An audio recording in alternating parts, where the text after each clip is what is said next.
Hi, I'm Rod Bryant, and thank you for joining us for another class. Today we're going to be talking about Noahide identity. This is going to be the first in a series of lessons that are addressing Noahide identity. Now, look, I know what it's like to leave your previous religious identity that was very, very defined in a particular denomination or religious structure to come to Torah Judaism for the non-Jew to find out that you don't, quote, have an identity. Well, not really the case, but it seems. You're not a Jew, so what are you? And then you feel like, well, if I tell somebody I'm a Noahide, well, what is a Noahide? I mean, I have no clue what a Noahide is. Well, I'm going to thicken the plot even more. No one knows what a ger is or a ger toshav unless you are a practicing Orthodox Jew or a Jew in particular. So today, we're going to be talking about Noahide identity. This is going to be the first in several discussions about the different types of ger or the different types of Noahide. The most important question to answer before getting to the practical observance of Noahide laws is this. What is a Noahide? It is deceptively simple question because it involves a very complicated answer. An answer vital to the practical fulfillment of the Noahide laws. In the next few lessons, we'll examine the question in great depth.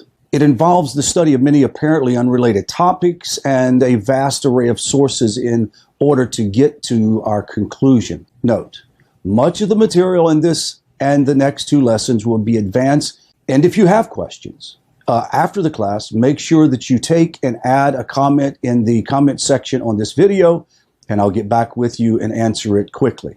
Let's discuss the ger toshav question.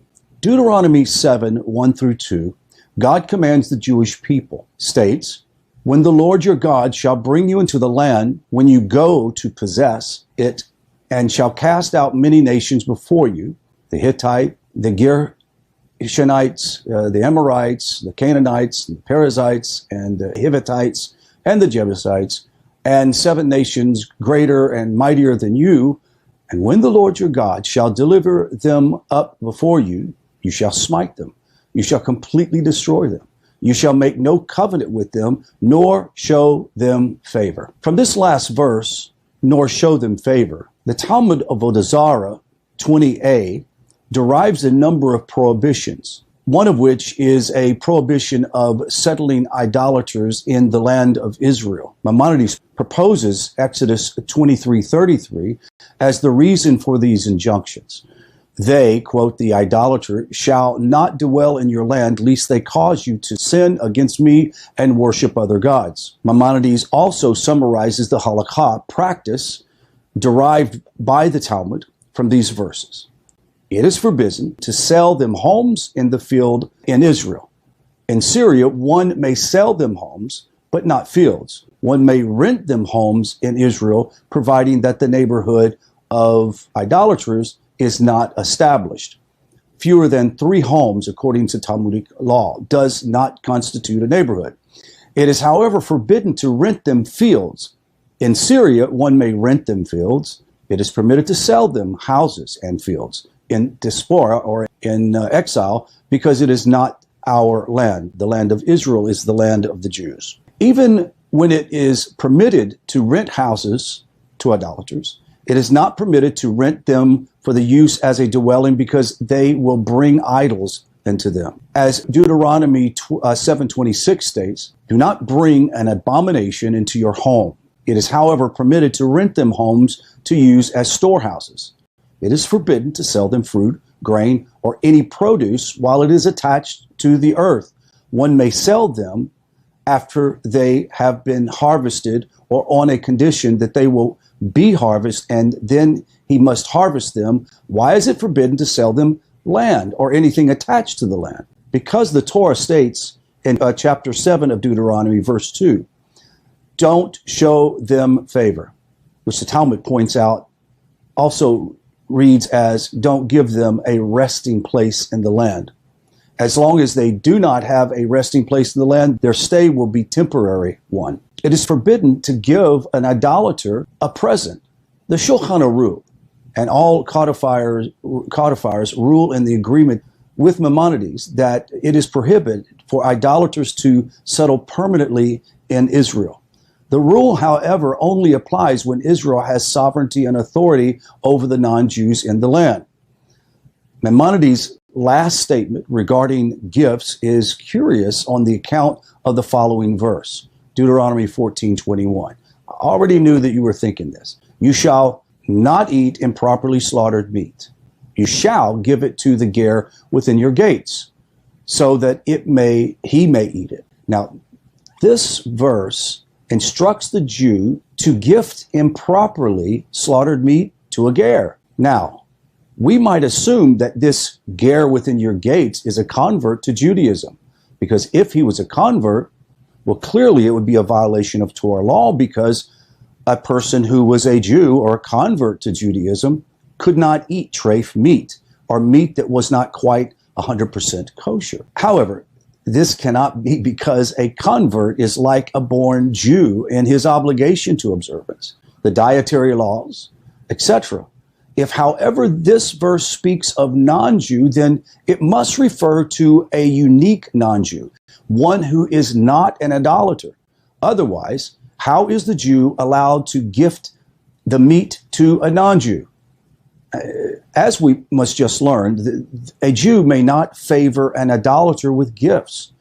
From this verse and many others, we see that the Torah anticipates the presence of non-idolatrous Gentiles in Israel, referring to such an individual as a ger toshav. Now it's becoming more clear. Exodus 12:43 through 45. This is the decree of the Passover. A resident toshav and a hired laborer may not eat of it. How about Leviticus 25:6? The land's yield of the sabbatical year shall be yours to eat, yours and the resident toshav, who sojourns, ger toshav, among you.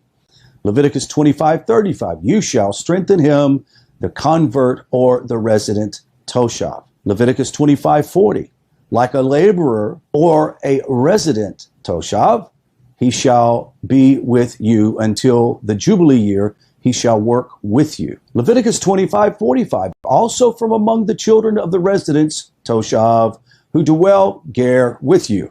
Are you getting the point now? Leviticus 25:47, if the means of a sojourner, ger, who resides as toshav among you. How about Numbers 35:15? We're going to be exhaustive here. For the children of Israel, the convert and the resident toshav among them. Now, the term ger, from the Hebrew root gar, meaning to sojourn, refers to an alien or a stranger who is an immigrant. Toshav means resident, or one who resides.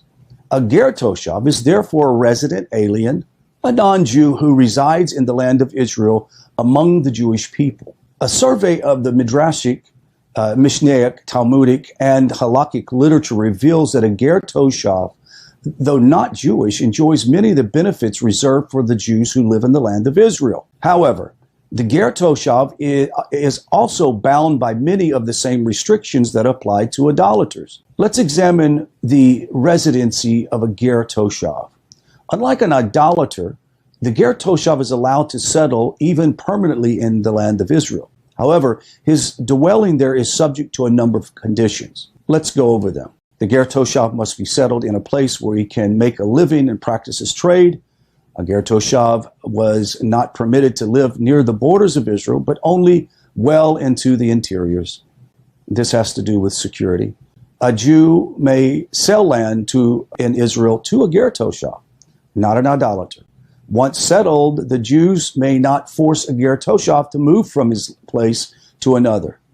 It is, however, permitted to relocate him if the move is substantial benefit to him. A ger toshav may not reside in Jerusalem. Remember that Jerusalem was initially set up for a dwelling place for the priesthood alone. The Jewish community is commanded with a general obligation derived from Leviticus 25:35 to sustain a ger toshav. Such is not the case for an idolater. The Jewish community is prohibited from providing medical treatment or even saving a life of an idolater. I know this seems quite strenuous and almost maybe ridiculous to a postmodern era. But in the time that these laws were laid out, an idolater was a very horrible person. They offered their children to Moloch. They sacrificed their children. They participated in rituals of sinful decadence. And therefore, God was clear not to entertain them in any way. Now let's talk about sustaining a ger toshav and what it includes. The Jews commanded to sustain the ger toshav and ensure his welfare in the same way that they would their fellow Jew. For example, if he is in danger, he must do whatever possible to save his life. So too, he must support with charity. Since Jews are commanded to ensure his welfare, they may even provide a ger toshav with free medical care if necessary. A Jew may even on Shabbos assist a ger toshav in giving birth. An eye-opener probably to some of you rabbis who are taking this course. Jews may give gifts to the ger toshav. Jews may go beyond the minimal social graces required for peace when interacting with a ger toshav. This is not the case with an idolater, for whom we may only show the minimal degree of courtesy needed to maintain peace and civility. A ger toshav, though, may be treated with the same etiquette and kindness and grace afforded to other Jews. I realize that over the last 100 years or more, that it has been difficult for Jews who have gone through so much persecution to not just lump every goy as an idolater. And I understand the philosophy that says that, well, what do you assume? I think that you should assume right off the bat that they're idolaters. Well, my beloved rabbis and Torah students who are Jews, let me encourage you with these words. There are many hundreds of pious non-Jews who are enjoining themselves with Torah-based study and with Orthodox rabbis around the world. And we're asking you to only just fulfill what the scripture asks you to do as priests to the nations. And that is to be kind to the ger. Now, we don't have ger toshav today per se, because we don't have a legal system that is set up according to Torah law, and we don't have a Sanhedrin, and the temple does not stand in Jerusalem. However, there is a spiritual essence to this law and these laws that we have read. I'm asking you to open your heart and begin to open your eyes to those who in normal circumstances, if we're in the land of Israel with a temple and Mashiach and a Sanhedrin, then it would be required for you to be kind to a sojourner. So if you find non-Jew who takes upon themselves the yoke of heaven and rejects idolatry and shatuf, and they take upon them the Sheva mitzvot, consider them part of the community and be kind. Now, the Torah also commends the Jews in a number of mitzvahs, ensuring the ger toshav a degree of equanimity in civil and monetary laws. These mitzvahs also guarantee specific protection for the earned wages of a ger toshav. There is also an obligation for the Jews to establish courts to adjudicate disputes between a ger toshav according to their Noahide laws. From the Jewish perspective, the ger toshav, since he does not worship idols, is not subject to the laws based upon concerns for idolatry. For example, we do not accept an oath from a regular non-Jew because he will likely swear that oath in the name of a false deity. However, we may accept an oath from a ger toshav, the wine of idolaters, because it is the religious significance to them and is prohibited for both benefit of consumption. However, the wine of a ger toshav is only prohibited for consumption. It should be noted that there are few other instances in Torah law related to idolatry in which a ger toshav is regarded differently than an idolater. In every other aspect, though, the ger toshav is treated like an idolater in a number of instances in which we may have thought otherwise. The sources may certain to reinforce this point. Number one, Jews may lend to a ger toshav on interest. A Jew who must sell himself in servitude may only sell himself to another Jew, or a convert. He may not serve a ger toshav. And there are obvious reasons why. The Shemitah year does not cancel the debts of a ger toshav. If a Jew sells his indentured servant to a ger toshav, the Jew is forced to buy him back, even if it's at an exorbitant price, and grant him his freedom. Biblically, a ger toshav is like a non-Jew with regard to the laws of tsaras. He does not become impure. However, there are a number of rabbinic decrees creating exceptions for the ger toshav. A ger toshav may not partake of Passover sacrifice. Jews may not accept the funds from a ger toshav for the rebuilding or upkeep of the temple complex. Jews have no commandment to correct or rebuke a ger toshav, according to the Talmud of Avodah Zarah 64b. Records of 3 ways of dispute on how a Gentile becomes a ger toshav.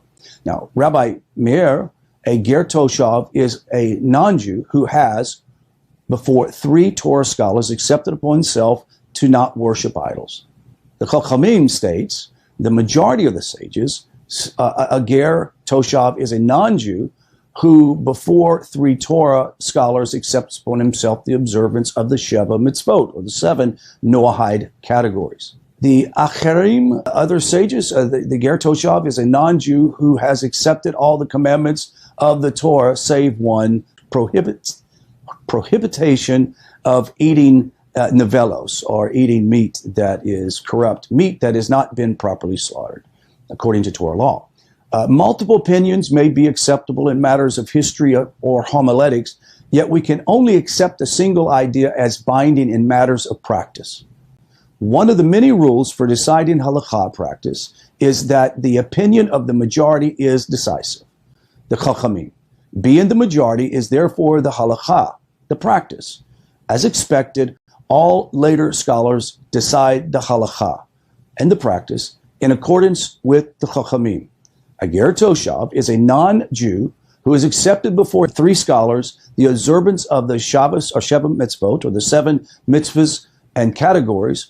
One scholar, however, Rashi, is inconsistent in his definition of a ger toshav.